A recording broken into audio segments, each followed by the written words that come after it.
Our scripture today comes from 2 Kings chapter 5, verses 15 to 21a. It is printed in the bulletin if you'd like to follow along. If not, listen along, and that will be great too. Let us hear the word. Then he, being Naaman, returned to the man of God, he and all his company. He came and stood before him and said, "Now I know there is no God in all the earth except in Israel. Please accept a present from your servant." But he said, "As the Lord lives, whom I serve, I will accept nothing." He urged him to accept, but he refused. Then Naaman said, "If not, please let 2 mule loads of earth be given to your servant, for your servant will no longer offer burnt offering or sacrifice to any god except the Lord. But may the Lord pardon your servant on one count. When my master goes into the house of Rimmon to worship there, leaning on my arm, and I bow down in the house of Rimmon, when I do bow down in the house of Rimmon, may the Lord pardon your servant on this one count." He said to him, "Go in peace." But when Naaman had gone from him a short distance, Gehazi, the servant of Elisha, the man of God, thought, "My master has let that Aramean Naaman off too lightly by not accepting from him what he offered. As the Lord lives, I will run after him and get something out of him." So Gehazi went after Naaman. May God add blessing and understanding to the hearing of this word. This is a book called Economic Justice for All, a pastoral letter on Catholic social teaching and the U.S. economy, written in 1986. It closes with these words: "We have been created to share in the divine life, through a destiny that goes far beyond our human capabilities and before which we must in all humility stand in awe. Like Mary proclaiming her Magnificat, we marvel at the wonders God has done for us, how God has raised up the poor and the lowly and promised great things for them in the kingdom. God now asks of us sacrifices and reflection on our reverence for human dignity in ourselves and in others, and on our service and discipleship, so that the divine goal for the human family and this earth can be fulfilled. Love implies concern for all, especially the poor, and a continued search for those social and economic structures that permit everyone to share in a community that is a part of a redeemed creation." Words that just need to float around in our head a little bit, but reminders that God lifts up the poor, reminders that God says, it's not all about you. Reminders that strike us hard in this country, I think. Have you seen the AT&T commercials with the kids and the funny guy that just sits and watches them? Anna and I like the one with the little girl where she breathes like, like she's talking so fast and she's like, "We want more, we want more." In our country, we're so conditioned to that message. More is better. But if we listen to the story today, we might understand that more becomes dangerous, that greed might even become a disease. Now, as I got through the scripture, it felt like I missed something in there, like I read or missed a line. So I'm going to go back just a little. You remember last week we started this story of Naaman, who is from Aram, and he has leprosy. And so he's come to Israel, to Elisha, to be healed, because in their battles, they took a servant girl who was serving in his household who said, "Oh, if you only went and saw Elisha, then you would be healed." So he goes. We remember, if we were here last week, we remember that the king of Israel is upset, thinking that the king of Aram just wants another fight, just wants to go to war one more time. Not the case. And Elisha knows that, being the servant of God that he is. So he says, "Let him come to me." And he tells him how to heal himself. And he does. He gets healed. And the story picks up today where he comes back to Elisha and says, This is amazing. There is only one true God, and it is here in Israel. So take all these gifts. He came loaded with all types of gifts so that he could pay for his healing. But Elisha reminds him it's a work of God and it's free. Elisha will not take the money. He will not take the clothes. He will not take what has been given, which I think strikes Naaman even more. And we discussed this last week, but we heard it today. And this is what I think I messed up in the reading this morning. I must have skipped a line. He's got to go home, and he's got to serve the king of Aram. And the king of Aram is going to go and pray to the gods of Aram. It's his job. He doesn't have a choice. But his plan is to go into those temples and be mindful of the God that he was confronted by in Israel, the God who healed him in Israel, the one true God which lives only in Israel. He's got to go to the temples of the other gods of Aram, but when he does, he will remember Yahweh, the God of the Israelites. And Elisha's like, that's fine. Go do what you have to do. Remember God. Just at the tail end of our reading, we hear about a servant named Gehazi. Gehazi is listening in, and he hears Naaman say, oh, take this, and take this, and take this, and take this. And Elisha's like, no. I swear by the God whom I serve, I will not take this. Naaman leaves. He's headed back to Aram. And Gehazi's like, man, we should have taken some of that stuff. This Aramean, this one who lives outside our country, this foreigner, this person who doesn't have the promise, we should have taken some of that stuff. He let him off too easy, so I'll go and get it. As God lives, I will go and get that. That's an interesting contradiction in this passage, because Elisha says, by the God whom I serve, I will not take it. And Gehazi says, by the God whom I serve, I will go get it. Isn't that interesting? I don't know what you want to do with that. I just think it's interesting. So he tracks down Naaman, and he goes to get him. And he says, you know what? He lies to him. You know what? 2 prophets have come to town. And so we could use a shekel or 2 for each one. We could use a shekel of silver and some clothes.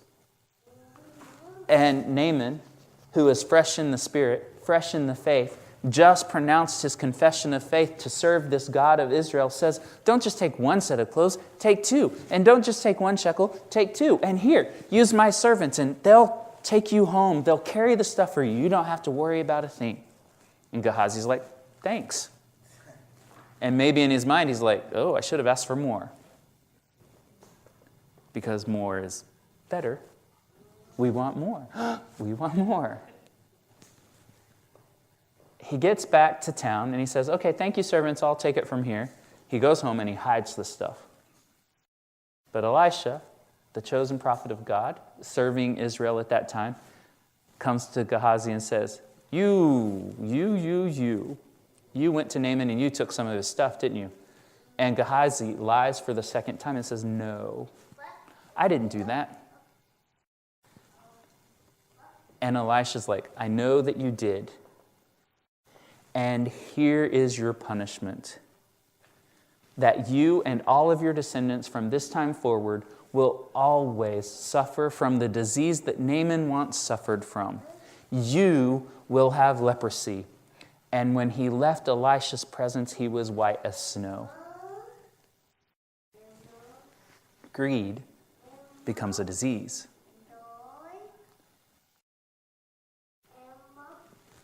Does that strike a chord with you in any shape, form, or fashion? Does it hurt you? Or does it help you? Gehazi thought he could get away with it. Gehazi, this man who is a servant of God working in the church under the prophet Elisha, thinks that he can get away with it, that it's okay to take a little. And it comes back to haunt him in the form of leprosy, not just for him, but for all of his descendants.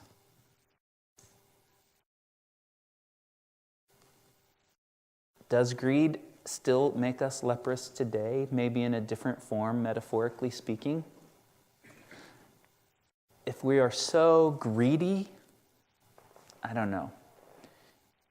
Well, maybe I do. Maybe I do think I know that. Because I think that we were told that love is the way. Jesus tells us that. Takes the 10 commandments to 2. And that second commandment, the first, love God with all your heart, soul, and mind, and spirit. And the second, love your neighbor as yourself.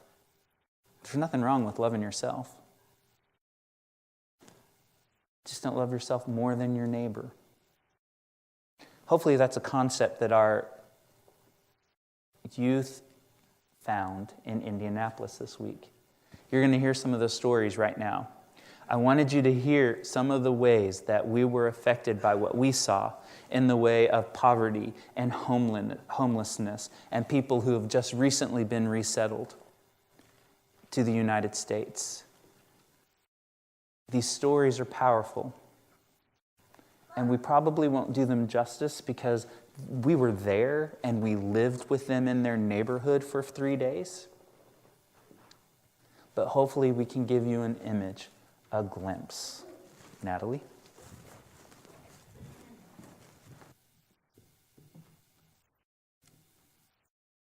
One thing that touched me was going to the Horizon homeless shelter. The Horizon shelter is just a day shelter. They have showers, bathrooms, meals, and a day room that the people who are there can relax in. It also has a storage room where the people can store their things so that they won't get stolen. The day before we went to Horizon, we sorted through a whole lot of donated stuff to take to them. Clothes, blankets, shoes, etc. to take to them. Wednesday morning, we got up and took it to Horizon. When we walked in with all the stuff, the looks on the faces of the staff and the people there were unforgettable. They were so kind and loving, and you could tell that they really wanted to help everyone who came in. While we were there, we got a tour. We got to see almost everything. That day at the Horizon House was an emotional and amazing day. We all have houses, showers, beds, clothes. The people there may only have the clothes on their back. The staff there is trying their best to help everyone who walks in these doors. I will never forget the day we took donated stuff to the Horizon House. It was truly amazing.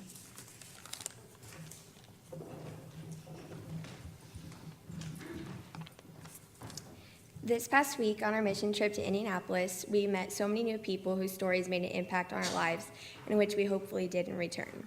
One person definitely stood out to me. While working in an inner city garden run by a teacher, Sarah, at a local school of 100% free and reduced lunch, a little 9-year-old blonde girl came to join us. We never figured out her name, but all we knew was that she had stopped by to say hello and maybe help out a little bit.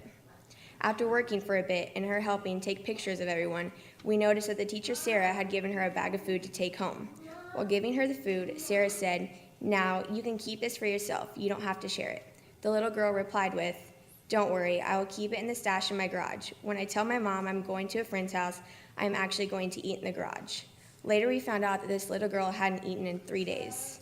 This story of this little girl just makes me stop and think about how thankful we all are, even for the little things that we don't always think about.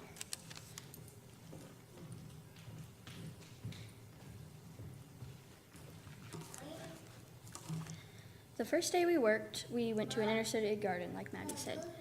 Most of the time we spent weeding, but we didn't just weed, we spent the time getting to know the neighborhood kids that came to the garden that day.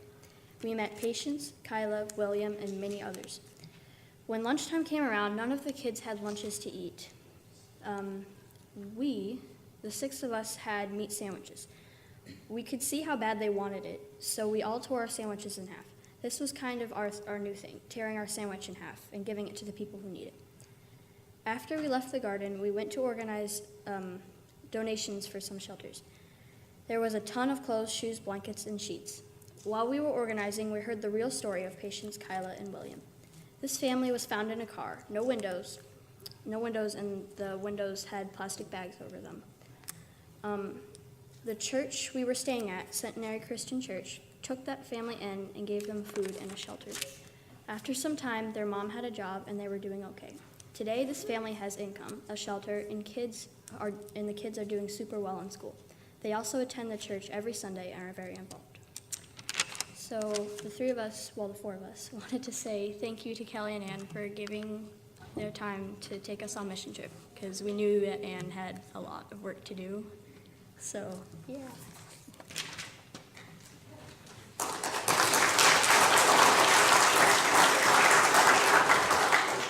Thank you for those last words. I didn't see those and didn't expect them.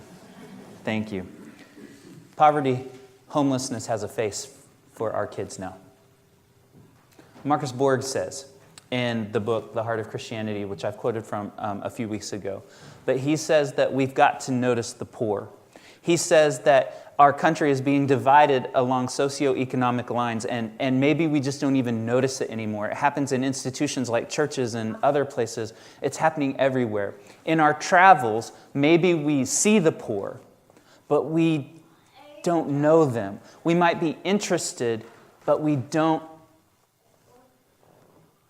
know them. That's not the case for the 4 girls who went to Indianapolis this week, no longer. They know the stories. If we were to be a less greedy people, we're going to have to look and notice and know. Just like our children today who don't notice sad people in their school or notice that people are sitting by themselves at the lunch table, it will come to us at some point.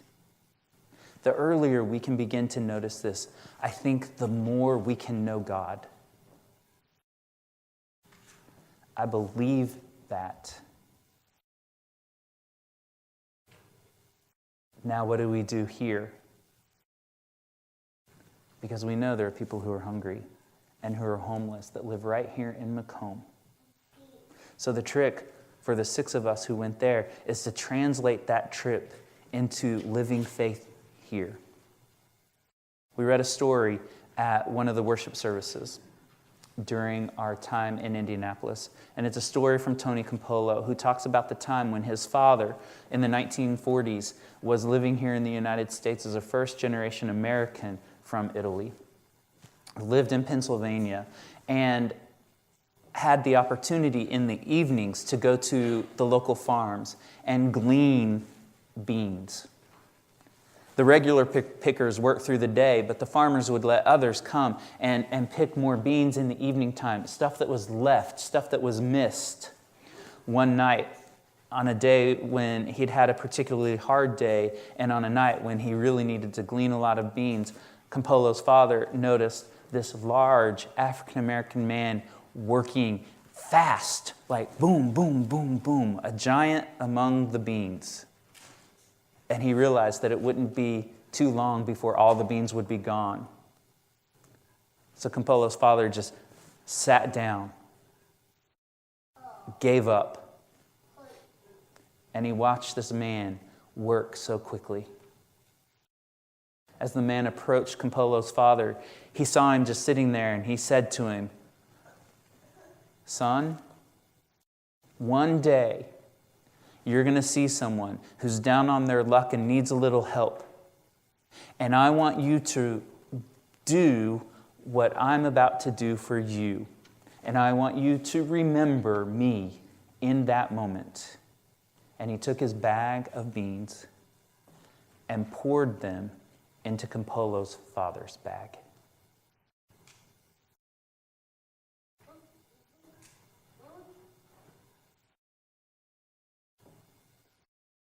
If we're people of faith, this is what we do.